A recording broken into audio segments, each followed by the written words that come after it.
Tumigil muna tayo sandali kasi may napansin po akong 400cc na maxi scoot dito sa loob ng Rossi. Kaya tignan natin, mukhang may bago na naman silang unit na sigurado affordable to.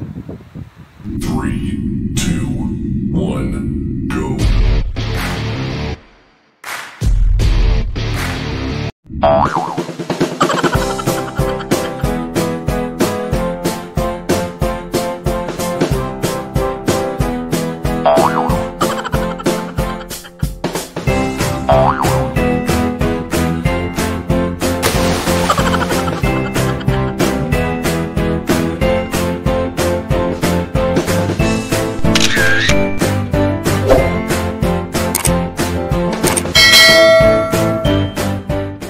Wow, grabe. 400cc nga. Pero sandali. Mukhang hindi po Rossi to eh. BMW po to ito. Legit siya na BMW. Si Sir RJ po may-ari. Sir, shoutout sa inyo. At nandito yung ating makisig at veterano na mekaniko ng Rossi. Okay, sige sir, mamaya babalikan ko kayo ha. Okay, ikutan muna natin itong kanilang BMW. At first time natin makakita po ng maxi scoot ng BMW. Grabe, ang angas po talaga. By the way, papakilala ko muna po si BMW C400 GT. Well, ang una po naka-attract talaga sa akin ay yung kanyang fairings, yung sophisticated at premium design. Ayan, meron po siyang V-shape looks dito sa front. Then pagdating dito sa headlight, meron siyang 4 na projector LED. So sigurado ho maliwanag ito. Bali, ito po yung kanyang low beam at itong sa gitna naman ang high beam. Then meron pong 3 kulay itong si 400 GT. Bali, Black Storm Metallic, Moonwalk Gray Metallic at Alpine White. Although medyo mababa po ang position ng kanyang turning signals, pero mahaba naman siya. And then almost meron siyang 10 na LED. So very visible po ito dito sa ating harapan. Okay, sinunod natin yung kanyang magandang gulong dito sa harap. Obviously tubeless na po ito. And then meron po siyang sukat na 120 by 70 by 15. Kaya malaki po, lalo yung kanyang diameter. Kaya ito very stable ang ating pagpapatakbo dito. Wala tayong alalahanin na semplang-semplang. Dual disc po ang kanyang preno dito sa harapan. Then of course naka ABS po siya. Dahil expressway legal na po itong si 400 GT, kaya tama lang po na i-priority yung safety features niya. Okay, bali, ito po ang brand ng kanyang gulong, Mitas. Hindi lang natin alam kung tama ang pronunciation natin. Then, telescopic fork naman po ang kanyang front suspension. And then, pagdating dito sa rear tire, may sukat po na 150 by 70 by 14. So, mas maliit nga po na 1 inch yung kanyang mags dito sa rear. Kaya mas maganda po yung para sa ating riding comfort.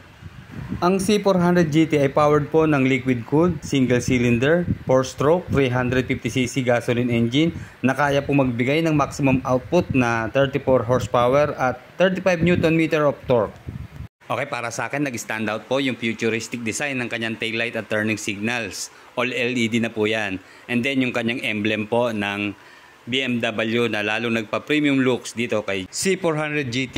And then no worries sa kalawang dahil rust resistance po itong stainless steel na muffler ng 400 GT dahil mataas po ang kanyang chromium at nickel content. Okay, sa riding comfort, wala na tayong hahanapin pa dito dahil yan, kitang-kita na natin yung kanyang forma. Sigurado para lang tayong nakaupo sa sofa nito na para lang tayong nagre-relax dahil sa kanyang ayos. Ayan o, kita natin yung kanyang camelback type na upuan. Ito, hindi lang basta siya stopper, talaga sandalan na to ng ating likuran. Kaya sigurado komportable po ang ating likuran dito. And then siyempre yung pwesto ng ating OBR, ayan. Meron diyang magandang grab bar dito sa kabila, malaki. And then siyempre yung kanyang footrest, ayan, malapad din naman. Wala na tayong titiklupin na bakal o alloy na footrest. So ito plastic na nakaabang. Ayan, extension ng ating paa. Okay, ito si Sir RJ. Sir, anong problema? Bakit natin dito dila sa Rossi itong ating BMW? Kuha ng ating trusted mechanic. Okay, tiwala na kay Sir Darwin. Ayun. Ito nang maging problema ni Sir. Bali, meron po siyang remote key battery weak. So, check natin, pa-check yung Sir kay Sir Darwin. Okay, ayan. Okay, so more on ano siya sir, no? Sa kanyang computer. System, sa computer ang iayos. Okay, sige sir, nandito na rin lang tayo. Tatanungin ko lang sir itong mga buttons and switches sir. Ito po ba yung nagpa-function po ba itong mga ilaw ngayon? Sige sir, pwede sir natin testingin ba? Halimbawa itong hazard. Ayan, nagpa-function naman siya. Okay, check ko lang sir ha. Okay, ayan po yung kanyang hazard. And then ito yung DRL na binabanggit ko kanina. Ayan, ang angas talaga. Hindi sir, pakitest nga sir natin ng headlight. Pwede ba siya makita sir? O kailangan i-on pa ang ano? Okay, ito na. Sir, sa high beam, low beam sir, meron siya. Okay, ayan ang kanyang mga headlight.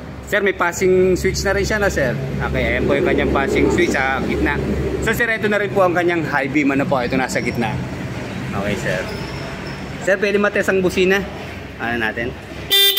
Okay, ayun, ang lakas ng kanyang busina. Okay, obviously, ang talagang problema lang po, dito lang sa computer system niya. So dito, ito, sa kanan po, meron po siyang ano sir na kill switch dito sa kanyang right side na button. And then ito po yung kanyang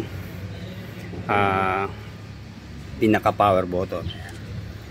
Meron pong 12.8 liters na fuel tank capacity itong 400 GT, and then fuel consumption nasa 28.57 kilometers per 1 liter, and then sa top speed naman po umaabot ng 138 kilometers per hour. Okay Sir RJ, pwede bang makita itong kanyang underseat storage? Mukhang malaki po ang kanyang U-box napansin ko. Ayan, 31 liters po yan. So adjustable po siya, pwede siya ma-increase hanggang 45 liters dahil meron po siyang additional na flex case na pouch dito sa lalagyan ng helmet. And then ito meron po siyang damper para automatic po nabubukas ang ating upuan. And then nandito na rin po sa U-box yung kanyang USB charging socket. And then meron siyang magandang image dito sa likod. Bali clear view ang kanyang LED rear lights at turning indicators. Then napansin ko yung kanyang large na windscreen o itong kanyang windshield. Medyo mataas po ang kanyang position. Maganda naman to para sa rider. Hindi tayo sasalubungin ng lalakas na hangin at steady lang ang ating position. Kaya komportable po tayo dito. Okay, 5'7 po si Sir RJ. So ayan, testingin po natin yung kanyang seat height sa ground clearance. Okay, ayan. Sir, nakatiyad ba kayo? O ayan, medyo tiyad siya pero lapat pa rin naman ang paa. Ayan, pinay-start na ni Sir. Okay, ito yung tunog ng kanyang muffler. Malaki siya tingnan pero kalmado lang ang kanyang muffler. Okay Sir RJ, check ko lang natin itong, itong kanyang mga box dito sa harapan. Okay, dito sa left side, ayan. Okay, ayan, may lalagyan siya dito. Ayan, malawak naman. Madali natin makukuha. So sir, meron ba siyang charging port o nandiyan sa kabila? Wala.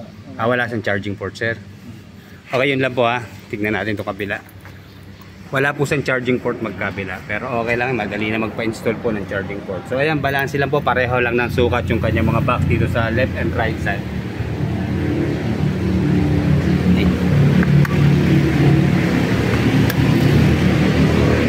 Okay, bali, ito po yung kanyang switch o buttons para sa ating upuan. Ito, ayan ha. Ayun, bumukas agad. Medyo mabilis siyang buksan. Okay. Bali, meron na po pala siyang LED lights dito sa kanyang underseat storage na in case na madilim, tamang-tama to. Automatic na siya na magbubukas once na inopen na natin yung kanyang underseat.